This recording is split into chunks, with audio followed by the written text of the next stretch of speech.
Every morning in parking lots across America, people wipe condensation off the inside of their car windows before anyone sees it.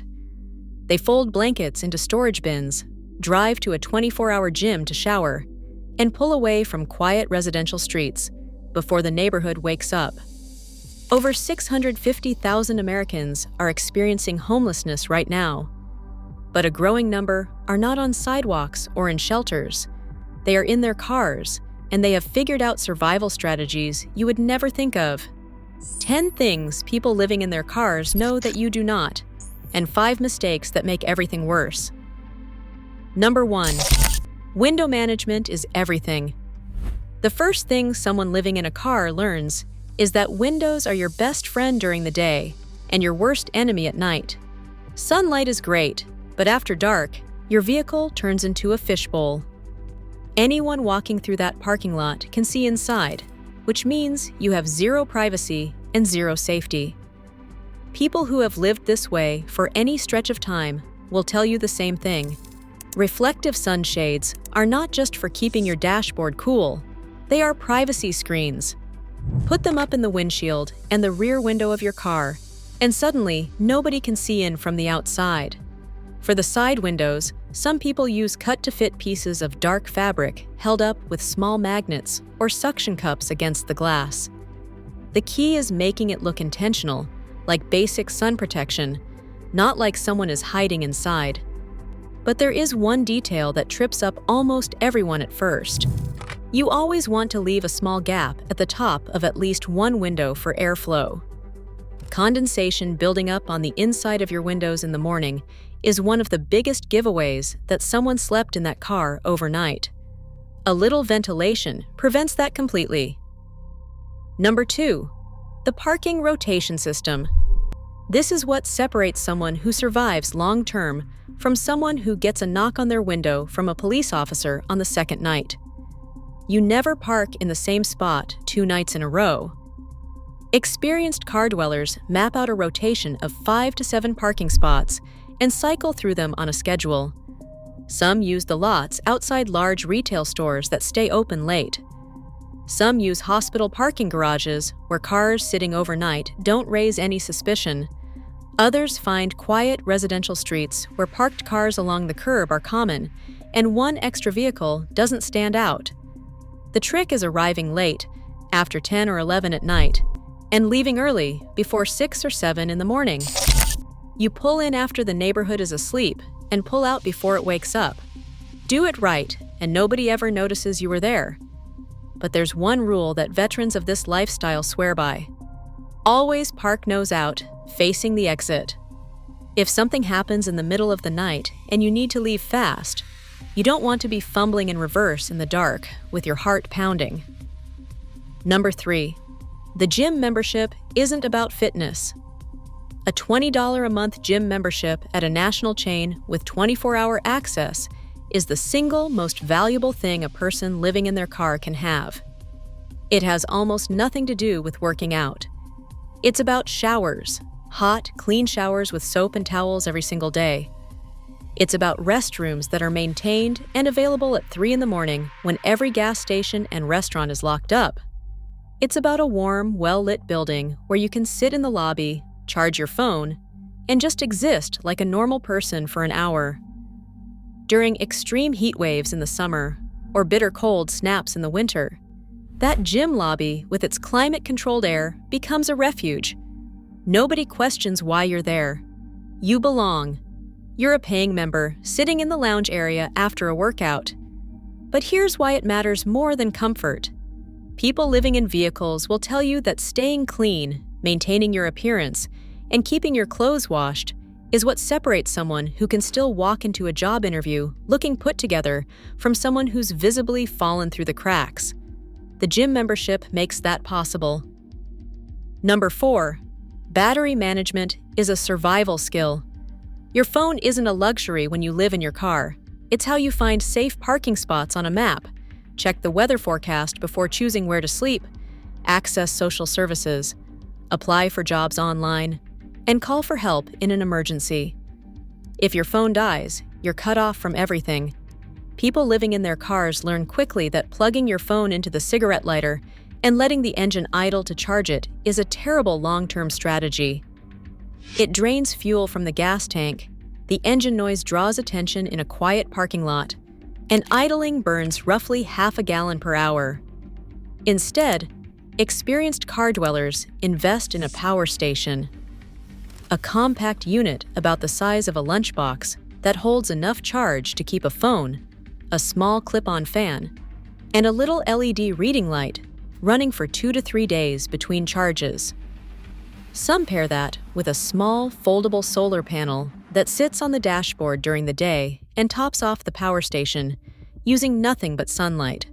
The whole setup costs around $150, and it pays for itself within 2 weeks of not burning gas to idle your engine. Number 5. Food without a kitchen. Eating well while living out of a car is one of the hardest parts of this life.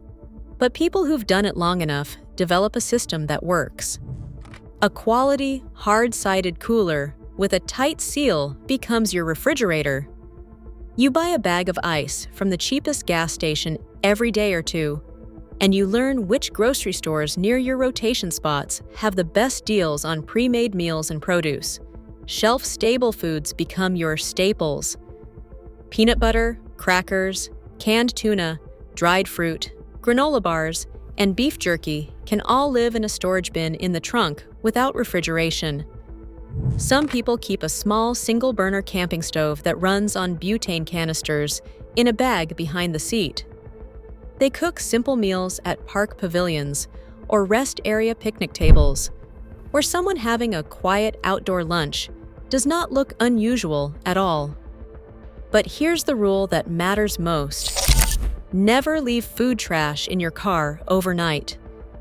The smell accumulates fast inside a closed vehicle, and nothing broadcasts that someone lives in this car like a back seat full of empty wrappers and crumpled takeout containers. Bag everything up, seal it tight, and drop it in a public trash can on your way to your next parking spot. Your car should smell neutral at all times. Not like a kitchen, not like old fast food, not like Pine air freshener trying to cover something up. Just neutral. Number 6. The sleep setup that changes everything. Sleeping upright in a reclined car seat is miserable. Anyone who's done it even once on a long road trip knows your neck hurts, your back locks up, and you wake up more exhausted than when you closed your eyes. But people who live in their vehicles long-term don't sleep in the seat. They build a platform. In an SUV or minivan, this might be as simple as folding down the rear seats and laying a piece of plywood across the gap to create a flat surface in the cargo area. On top of that goes a foam camping pad or a folded memory foam mattress topper from a department store. Then a temperature-rated sleeping bag, rated for the coldest nights you expect to face, not just the average temperature. The difference between sleeping curled up in the front seat and sleeping flat on a proper setup in the back is the difference between waking up broken and exhausted versus waking up functional and ready to handle the day. People who figure this out early last longer. People who don't burn out fast. And one small detail that matters more than you'd think. Always sleep with your head toward the front of the car near the windshield and your feet pointing toward the tailgate. If someone approaches the vehicle at night, you want to see them through the glass and get to the driver's seat fast. Number 7. The bathroom plan. This is the part nobody wants to talk about, but it is one of the very first problems you face when you are living in a vehicle. Public restrooms at parks close after dark. Gas stations along the highway lock their bathrooms at night.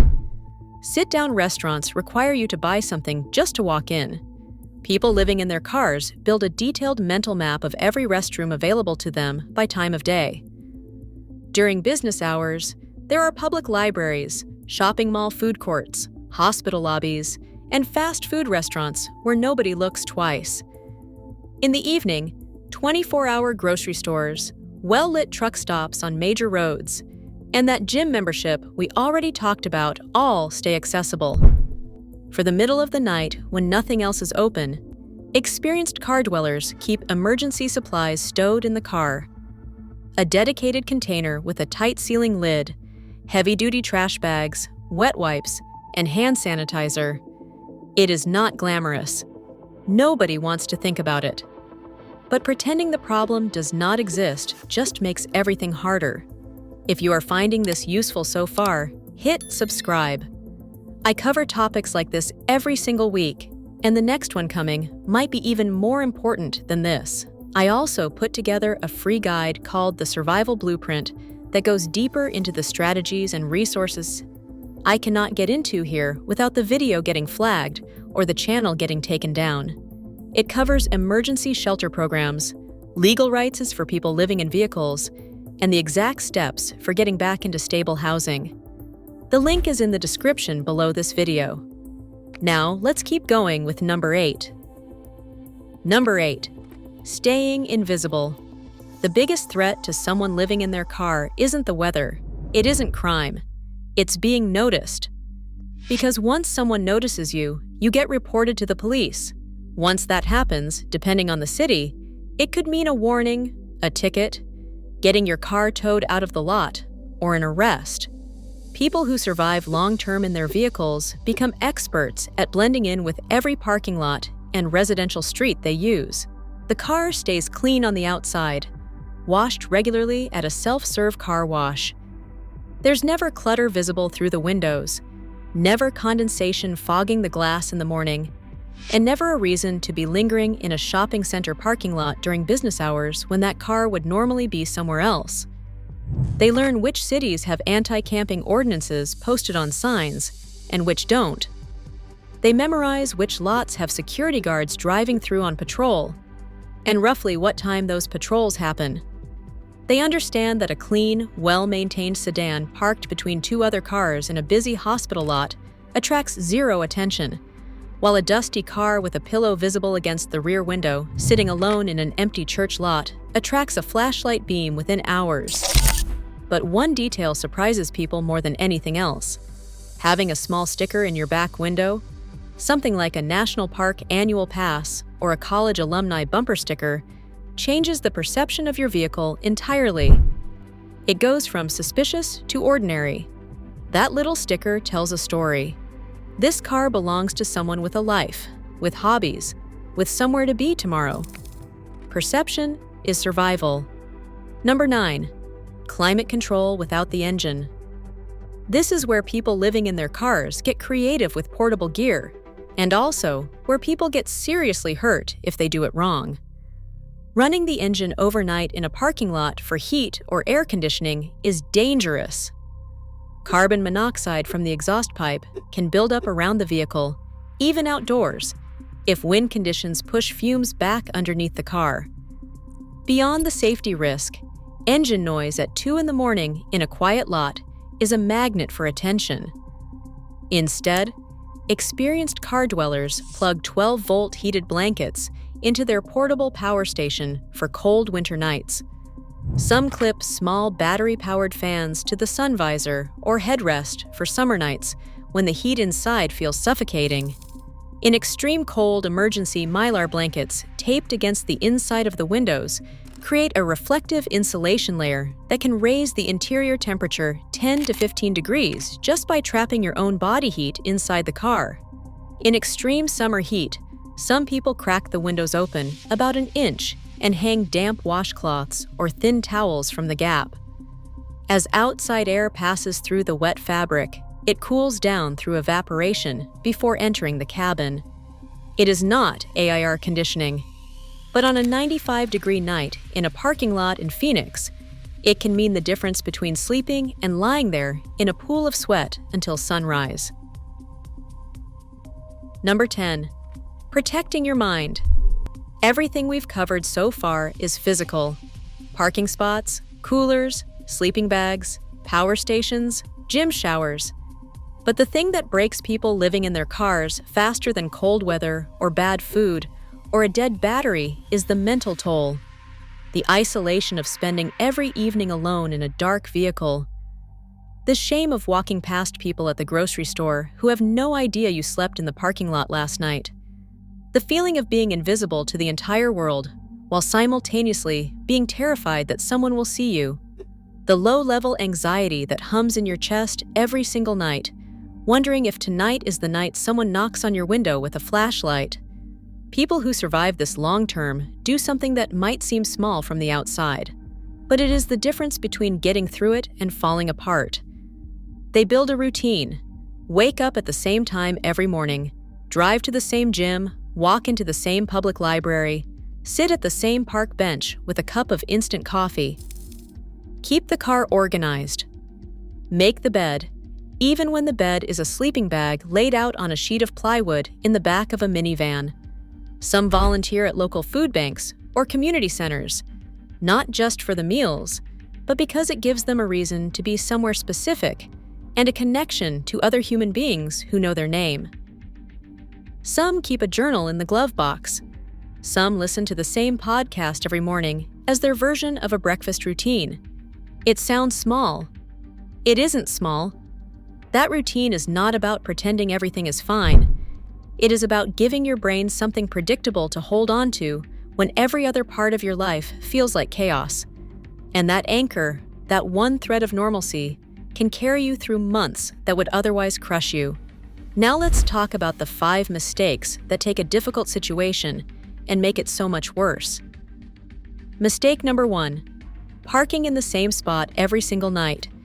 It feels natural to find a safe spot along a quiet residential street and want to stay there.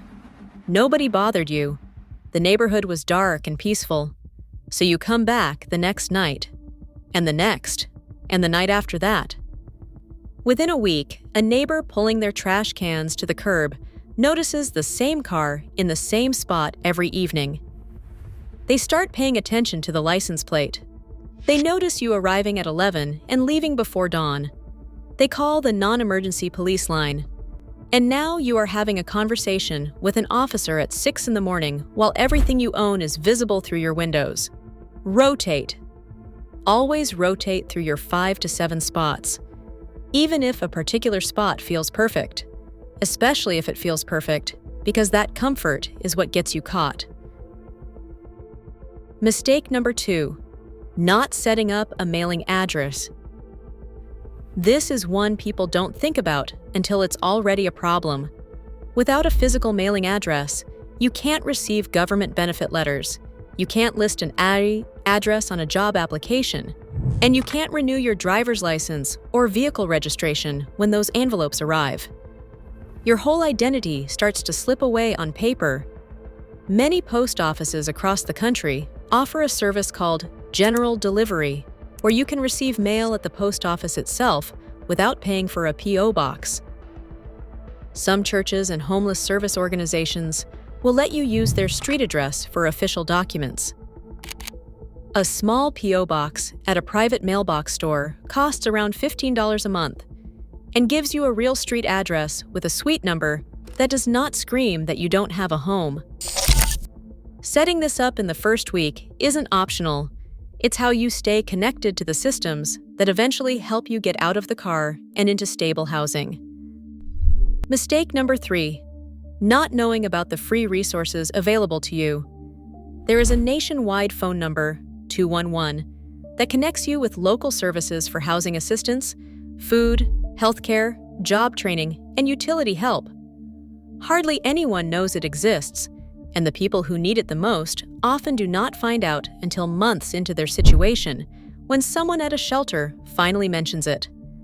Beyond that hotline, nearly every county in America has rapid rehousing programs, emergency shelter beds, and caseworkers whose entire job is helping people transition out of homelessness. Many churches run car-safe parking programs where people living in vehicles can park legally in designated lots overnight with access to restrooms and sometimes hot meals. Veterans can access specialized services through the VA that go far beyond what you would expect.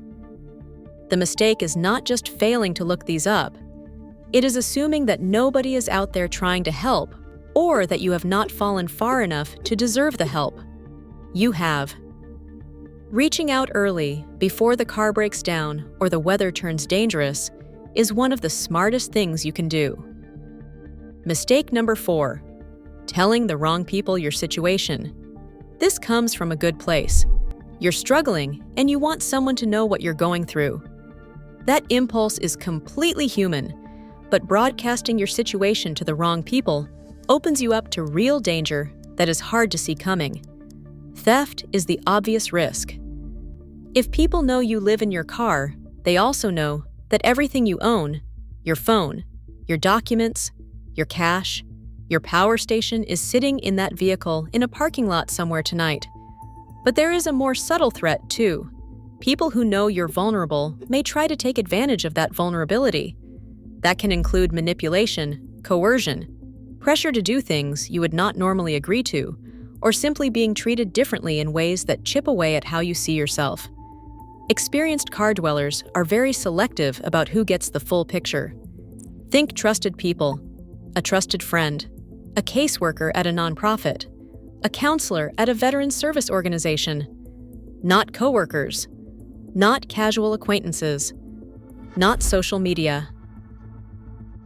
Mistake number 5, neglecting your vehicle. When you live in a car, that car isn't just how you get to work or the grocery store.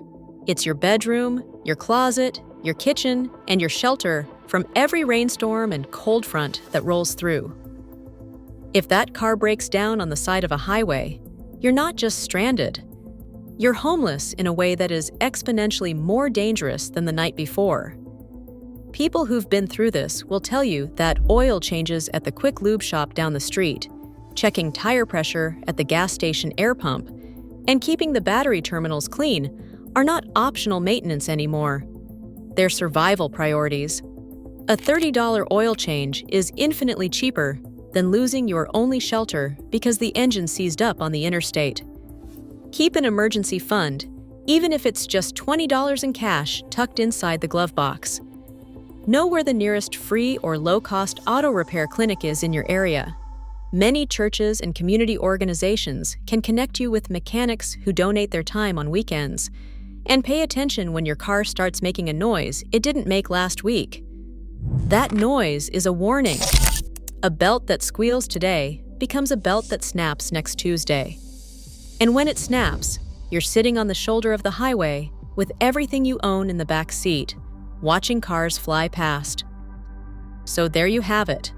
10 things that people living in their cars know about survival that you probably never considered, and 5 mistakes that can turn a manageable situation into a crisis overnight. Whether this is something you file away as preparedness knowledge, share with someone in your life who needs it right now, or use yourself during a chapter you did not plan for, knowing these things is better than not knowing them. If this helped you, click the video on screen. It covers something related that I think you need to see.